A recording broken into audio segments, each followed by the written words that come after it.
Well, it's wonderful to be back with my club. I joined this Rotary Club in 2002, and the menu has not changed. And the carrot cake is still being served. So some things don't change, but one major thing has changed. As many of you know who were members of the club at that time, I would come every week and would be talking about one of the projects that I had started here in San Diego to look through the city of San Diego's finances to figure out what was really going on. And we would sit over lunch and I'd say, you won't believe what we found this week. You won't believe what they're doing with our money. That was back in 2003, 2004, when most San Diegans really were not aware of just how bad the situation was. When I was elected to the city council, people were predicting bankruptcy for the city. The city had just gotten over 8 years, in the past eight years before I got on the council, had slashed services, eliminated after-school programs, cut library hours up to 40% in some of our most needy neighborhoods, had fallen way behind on road repairs and pothole filling. The city had woefully underfunded public safety, police and fire. They had doubled our water rates because they were on a mad dash for cash, and that's the easiest way that they were looking to get money from us. And of course, they were talking about more service cuts and higher taxes. So when we came in, I said, no, the problem with the city government is not that we're not giving too little money. The problem is that our city departments aren't spending the money we currently give them thoughtfully enough, efficiently enough, and we need to rethink how we do business. And this was in the midst of one of the worst recessions that we had ever seen, hitting the nation with the banking crisis. And so I put together a recovery plan, and at the time I was on the losing end of a 2-6 minority. I was 2 Republicans, myself and Kevin Faulkner were on the council. And over the 4 years, we were able to get a substantial amount of that recovery plan done on a bipartisan basis. Because we went out, we built the case with the people, whether they were Democrat, Independent, or Republican, to me didn't matter. They needed to know what was going on with their money and why we could demand more of our city government. We had to demand more of our city government. So what we were able to do is we went through and we started performance audits of every city department. We started seeing ways to save money by competitively bidding our city services.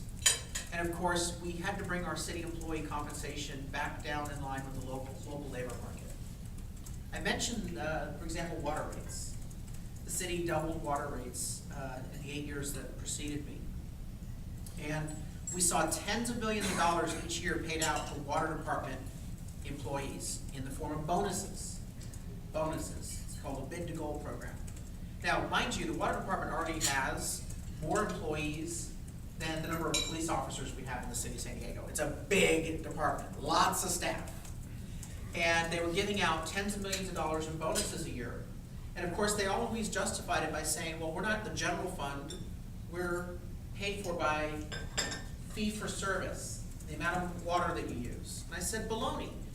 Your costs are too high, and you're just passing on your inefficiency to the hardworking families here in San Diego. So one of the first things I was able to do as vice chairman of the audit committee was I ordered up an audit of the bonuses. I said, I want to know, why did you give out the bonuses each year? The auditors came back and they said, we can't find any justification for the bonuses. Here's the biggest revelation of that audit report. I asked what percentage of the workers were getting the bonuses. 95% every year getting the bonuses. It makes you wonder, what must you have done to be part of the 5% not to get the bonus? I mean, and so I said, this is outrageous. We got to reform this. And of course, the water rates were structured so that if you saved water, you paid more. If you saved water, you paid more.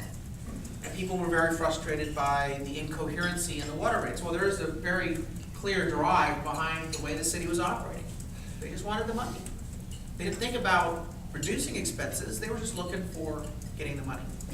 I brought my cat into the campaign office on Friday because we have our high school interns working for us. And of course, I wanted to, give them a benefit, and they had heard about my cat Ace because I did a press conference with my cat. It was one of my most widely attended press conferences because city employees decided that they would raise some money by imposing a cat tax in San Diego.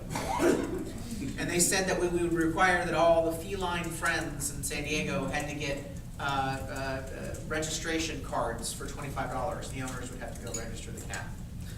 It was a revenue grab in search of a problem. And so I did this cat tax press conference, and I called it what it was. It was a money grab. You're just trying to find ways to get in people's pockets. And again, this is not a good economy. Our working families are barely making ends meet. This is just not the right way to do this. Let's look first at our operating budget. Let's look at what we're spending to see if we can be more efficient, provide a better service at lower cost. Obviously, pension reform was at the top of our list. When I took office, there was the prior year, a 71% increase in the number of six-figure pensioners in the city of San Diego. City employees earning $100,000 or more a year in pension payouts. We found a lot of employees that were earning more in pension payments in their first year of retirement than they actually were earning while they were working. Again, it's a government idea. If you're paid more not to work, then you were paid to work. And so we went through and we said, this is outrageous. We need to have real reform. We need to bring the benefit levels back down in line with the local labor market, no better, no worse. All in, we were able to balance the budget without a tax increase, and we found enough money to start restoring the services that my predecessors on the council had cut over the 8 years leading up to it. Now, people talk about the San Diego model. And I spent a lot of time touring the country, talking to city council members, state legislators, and various taxpayer groups and watchdog groups, telling the story about how we were able to find ways to save money and to fix broken government. It's my passion. It's what I did in the business world. It's what I did on the city council, and it's what I'd like to continue to do. It's not easy because when you take this approach of shining a light on what's going on with the public's money, special interest groups get real upset. Obviously, the government employee union bosses put a lot of money in campaigns to defeat me, against me, and against our reforms. But we also took on the big corporations. When I took office, I looked first at something called the Center City Development Corporation, CCDC. How many of you remember CCDC? Again, I have nothing against redevelopment. I think that there's a good rationale for accountably targeted redevelopment programs. But that's not what we were seeing downtown.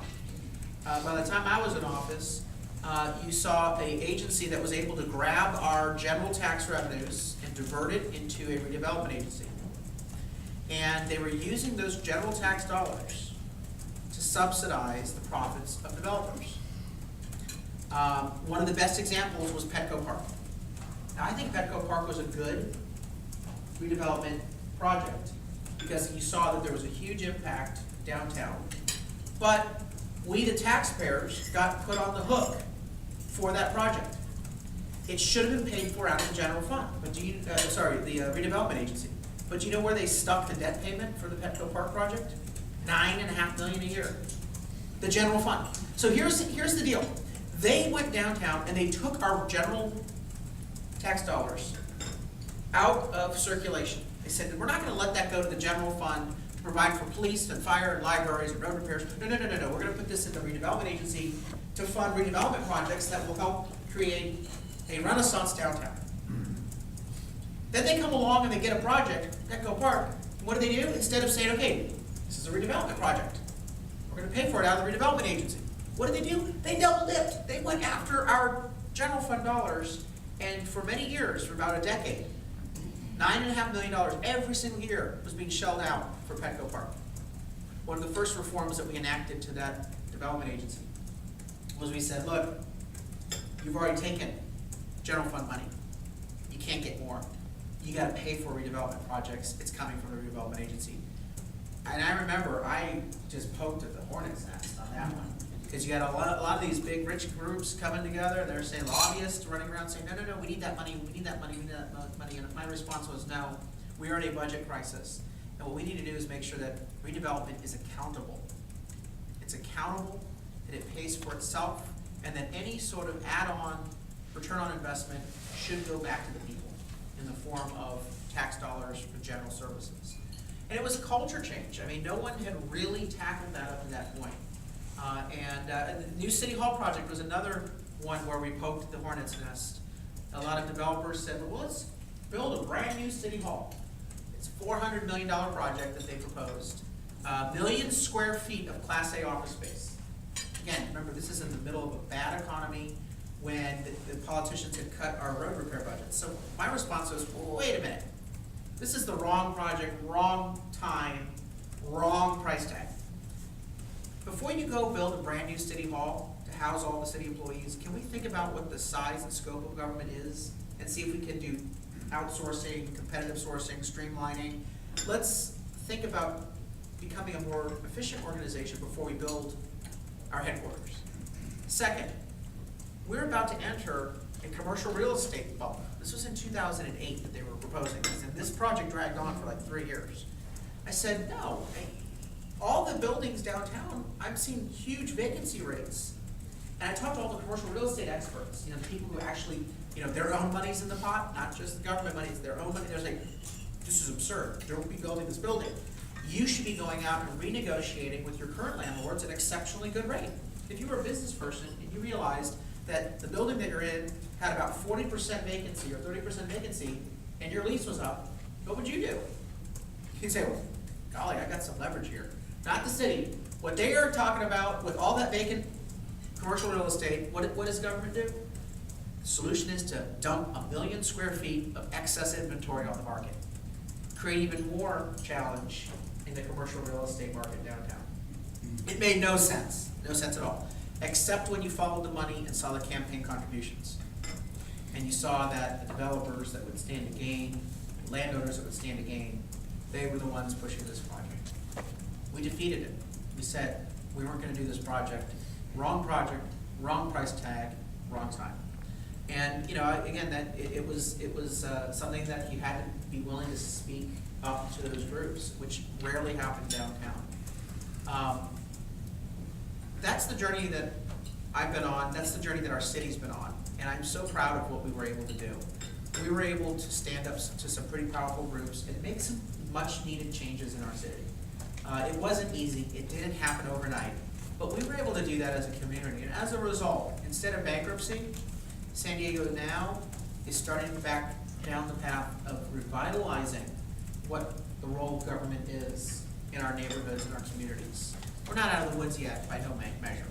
The fact that we have to pass the hat to get a sign here in Mission Beach. I get it, Pacific Beach. But at the end of the day, we're actually able to start restoring services because of the tough reforms that we had to impose. With that, any comments or questions? I'm happy to talk about the congressional agenda. I didn't want to spend too much time on politics. I just wanted to talk about kind of what we've done up to this point in our community and how we did it. Carl, I do have a 3x5 question from an anonymous source, I might add. But the question is really quite simple. Sure. Why should people vote for you rather than your opponent? Well, the story we just walked through.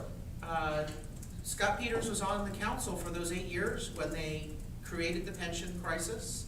They put the city on the brink of bankruptcy, and he slashed those services. The 4 years I was on the council, we were able to dig the city out of that hole and to make those changes necessary to save our city from bankruptcy. That's just in the past. Now let's talk about going forward. I think that in Washington, both parties are broken. The dysfunction is outrageous, and it's why nothing seems to get done. And so I've basically said that I want to take our reform agenda from San Diego and bring it to Washington to balance the budget, to start creating jobs by cutting red tape and supporting our workers and supporting small businesses. And the best way to get those two goals of fiscal responsibility and economic prosperity achieved is to start by changing the culture of Congress. You got to clean up the mess and the dysfunction there. How am I going to do that? We rolled out a proposal called Fix Congress First. It's very simple. Any law that passes Congress shall first be implemented and imposed on members of Congress themselves No more special exemptions. Now, it's an uphill battle, but they said pension reform wasn't gonna happen, and what did we do here in San Diego? We did it. They said we couldn't balance the budget without massive tax increases, massive service cuts, and guess what we did? We did it. That you couldn't take on both big business and big labor and achieve some sort of reform and consensus, and guess what we did? We did it. And so when someone says, well, you can't change Congress, look, these guys are 7% approval ratings, and I have to wonder what the 7% are thinking. I mean, come on, wake up. You are that out of touch with the American people. Now, there are people who like the perks of office. They go back there to be a member of Congress. That's not me. I see this as public service. It's not fun. I know that it's going to be a challenge, but this is the right thing for us to do, is to fix the broken government that we see today. And you have to start by fixing Congress and changing the culture. Some other reforms in the package, the Read the Bill First initiative.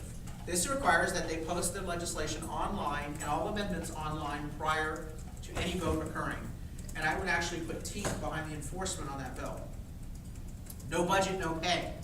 And I call it no budget, no pay for real. Because the politicians are talking about the snake oil version of accountability. They all got reimbursed after the government shut down for their pay. Under my no budget, no pay for real law, they would permanently forfeit their salary for any day that they missed their budget. We gotta get serious about accountability. You can't have phony accountability mechanisms. We've gotta really insist that when we pass something like no budget, no pay for real, that it be implemented with real accountability, real teeth. Another thing is to ban the special interest funded travel that they get each year for free. Last year, I believe the number was about $3 to $4 million in free trips that members of Congress accepted from special interest groups, many of which are funded by lobbyists from corporate America. We ought to have permission-based campaign finance reform. We've got to get the big money out of politics. Big labor, big business, they have a disproportionate voice, and that's why I support common sense campaign finance reform. That's all part of changing the culture back there in Congress, making it more transparent, more accountable, and forcing them to live under the same laws as the rest of us. Strip them of their special subsidies for health care and strip them of their pensions. Members of Congress should not be given benefits that are better than the constituents that they serve. I mean, it is outrageously offensive for a member of Congress to complain when they are given so much in the positions that they hold. And so we need to reform those benefits for the members of Congress. My proposal is to put them in Social Security and Medicare. And the reason why is I think they'd have a heck of a lot more interest in making sure that those two systems are solid and secure if they themselves knew that that was all they were going to be able to rely on. Many working families out there, that's all they have, Social Security and Medicare. And yet you have members of Congress that have not taken care of those programs over the years, and they continue to support cuts and slashes in the very functions of those programs. Yes, ma'am. Well, I love everything you're saying. I've heard it before. I've heard it from other politicians who say Congress has to change, we've got to change the culture, blah, blah, blah, blah, blah, and we all agree. You are one voice, and I know you said that people said it could be done at the city council level, and you guys did it. God bless you. But my God, one voice in that mess in Congress, you need more than one voice. What are you going to do to make it more than one voice? We're seeing that happen right now. Just last week, a candidate with a similar name, Carl Domino. Yeah, anyone know Domino's Pizza? Oh my Yeah. God, yeah. That's the guy behind the great business success there. He called me up 6 a.m. in the morning. Good thing I get up early. And he said, do you mind if I endorse and use your Fix Congress First program? I said, by all means, take it, run with it. You know, we need more people to do this. Even Democrats are starting to run on the themes in my Fix Congress First proposal. And I talk to members all the time about the need to lead by example. And it's not going to be easy. I understand that. But major reform is never going to happen unless you have individuals that are willing to step forward one by one to lay out bold ideas, stand their ground, and fight for the people's interest rather than the powerful groups that are back there. So Carl Domino is on. different Democrats running for office right now. A couple Democrats up in Northern California have endorsed a lot of the themes in my program. And we're seeing lip service paid to it by members of Congress. My goal is to get back there, introduce bill after bill after bill, start building a bipartisan consensus. The best elixir for this problem is good old-fashioned public pressure. And we're getting a tremendous amount of national media attention to my campaign, and I'm gonna use that. I'm gonna use that to build a case for these common sense reforms. Yes? I'm always curious when you talk about Congress, talking about the Senate too. Yes, absolutely. You have to see both institutions, both houses, or chambers reform. My goal is to see if we could get the same sort of institutional reform in both chambers, it's the Senate as well. Yes, sir. It's fix Congress first, and then maybe second are domestic issues, but I've got a question on maybe the third one, which is international. We have a number of hot spots, and I'm wondering if you could talk about a few of those. We've got Gaza, Iraq and Afghanistan, Ukraine, we've got things picking up in Africa. What can you say about that? I think that we have a challenge right now of credibility on the world stage. Because I don't believe that the administration's foreign policy has been coherent, nor has it been consistent, nor has it been supported by action. It's one thing to say something, but if you don't follow through, then our allies and our enemies then have a diminished view of the United States. I do not subscribe to the notion that we are the world's police officer. We just can't do that. I think prior administrations, both Democrat and Republican, have gotten us into situations that frankly were none of our business in the first place, and we should not have been involved. I subscribe to the Kaplan-Berger test on foreign affairs, and particularly the use of military. Kaplan-Berger in the 1980s said that the two tests that we should use is, number one, is does the conflict, the international issue, have a direct link to the national security of the United States? Or are the lives of Americans immediately or near future at risk? Number two, do you have a plan of action to win? You have to have both, he argued, before you commit to an intervention in the world. The way I see it is you're asking men and women to leave their families, put their lives on the line.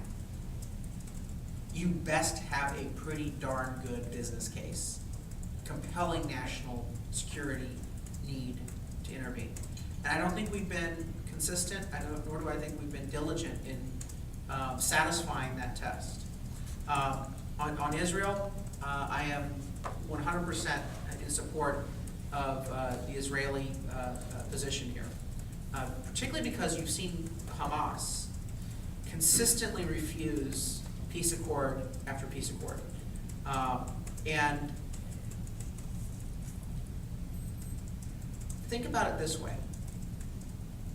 If the United States had 3,000 rockets fired at it over a period of 2 weeks, would you not insist that we have an opportunity to go and stop that? They have applied their own Kaplan-Berger test to the situation and come to the conclusion that they have to act, even if it means that some international criticism may be leveled against them. And again, it's not a perfect situation. We all wish we could wave a magic wand and Hamas wasn't doing what they're doing. But given the fact that they have chosen to do this, by the way, 3,000 rockets have been fired at Israel. 3,000. And all these tunnels. And the Israeli government found the evidence about how they were going to coordinate attacks against civilians in Israel, and how they were going to use the tunnels to do that. I believe that the Israeli position was completely justified. And so, again, as part of what the United States can do, is we don't fight that battle for them, but we sure as hell can stand up and say, they have a right to defend themselves, and we're not going to sit there and mince words about the conflict that's happened. It was completely unjustified what Hamas did, and it's time that the American foreign policy speak strongly on that issue. Yes? By the way, congratulations. Okay. There's such turmoil right now over border issues and immigration issues, and I'd just be interested to see what your thinking is on that topic. You have to secure the border. Ever seen Wheel of Fortune? You start out to try to get to the very last puzzle and just try to solve it. They always give you RSTLNE. Because they pretty much figured out over 25 years, if you don't have those letters, you can't solve the puzzle. And even then, sometimes people can't solve the puzzle. So they finally changed the rules and they give you RSTLNE, and then they allow you to select 2 or 3 other letters. Border security is the RSTLNE to solving our challenge on immigration. It has to be the foundation. It has to be the first part. We have got to have accountability to force Washington to do its job and secure the border. And my view is that there are politicians in both parties that don't want to see that happen. Even the Republican Party. There are politicians in the Republican Party that pay lip service, but they are okay with not following through and implementing. I think that we have to secure the border as a prerequisite for any additional changes that we are going to have to do to make our immigration system work. I also believe that the Republican Party is wrong with the tone and tenor that they talk about of the diverse groups here in this country that are trying to be Americans who are building a stronger country with us. The tone and tenor has to change. We are a nation of immigrants. Let's respect that. Let's understand that. I completely would understand why people would want to come to the United States because it's such a great country. We do have to have a process that is followed and complied with and that works. So let's focus our energies on fixing that process in the areas where it's broken. I think that we ought to be not just talking about individuals that break the law, a lot of talk on that, but let's talk about businesses that break the law. Let's go to an E-Verify system. Let's make sure that we enforce E-Verify.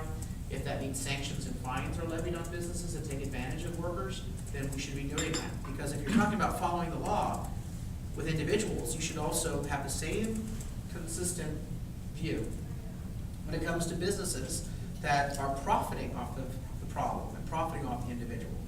And then, of course, we need to be looking at the diversity of skill sets that we need in this country, and maybe looking at different allocations for our visas, both student visas and work visas.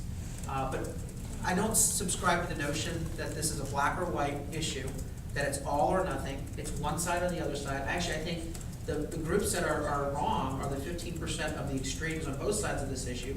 If you break things down into component reforms, you'll find that the American people agree on 65 to 75% of some of the reforms in the immigration area. But the extremes in both parties refuse to allow those specific reforms to go forward. We have to stop the hostage taking in Washington. We got to start having solutions. One more question. You get to pick since you're the next All right. coordinator. All right. Don't make me I'm choose. sorry. Hey, so I can respect that, fixing Congress and all that and not bowing down to special interests. My question to you is, with the Supreme Court decision on Hobby Lobby, yes or no, do you support it and why? I have a completely better Because it proposal. feels like nobody ever We takes a want- stance we- and says we- yes or no. And you we- seem like you're the type of guy to do Yeah, that, so I just want to see We it. have put out a complete package to transform healthcare that's based around individual freedom and choice. I don't believe that government, nor do I believe that your employer should be making healthcare decisions for you. And so here's what I'm proposing. More competition, more transparency, more choice for individuals. I would like to see an environment where the healthcare exchanges continue, but I would not have government managing them. I don't understand why government was given the role of building a website in the first place. I mean, the idea that they couldn't build a website, less than $600 million, couldn't get it done on time, it didn't work. So let's keep the exchanges, and here's why. If you allow those exchanges to go to the private sector or nonprofit sector, what it allows individuals to do is to get bulk purchasing. When I ran my company and I had 10 employees, my insurance rates were actually higher than when we expanded and had 200. Because the insurance broker said, hey, your risk pool is greater, I'm gonna give you a better rate. If you look at a large company that has 10,000 employees, they get a far better rate than even a 200-person company. The exchanges should allow us the ability to distribute risk and have a larger pool. That allows us to build on some of the good reforms in the Affordable Care Act, such as no more penalizing people for pre-existing condition. Because if you're dealing with the overall risk pool, that shouldn't really be a factor. How do we get government, how do we get employers out of your healthcare decisions? I would pass a bill that would allow you to take any health insurance policy that you get from an employer and convert it on the open exchange to a cash equivalent and to buy anything that you would like. Because I've talked to working moms and they've told me, I've lost my doctor, I lost my gynecologist, my kids lost the kid's physician, and they love him. I'm comfortable with my doctor. Why do I have to give up my doctor? Because the health insurance changed or she was dropped. And so my view is you should be able to pick your own doctor across 20 to 30 years, not across the 2 years that you work for a particular company. So under this system, you could take a benefit provided by an employer and convert it immediately into a cash equivalent, buy or keep the policy that you have. In the old days, you would go to work for one company maybe for 30 years. You'd go to work for GM or Ford or IBM, and you'd get their benefit package, and you would get a pension, etc. The new economy is far different. Most individuals stay at a job for 3 to maybe 5 years tops. And latest studies demonstrate that this new generation of the workforce, they will have an average of 3 to 5 careers in their lifetime. It's amazing. How could you possibly keep your insurance across all of the turnover of the jobs that you're getting and the careers that you're taking?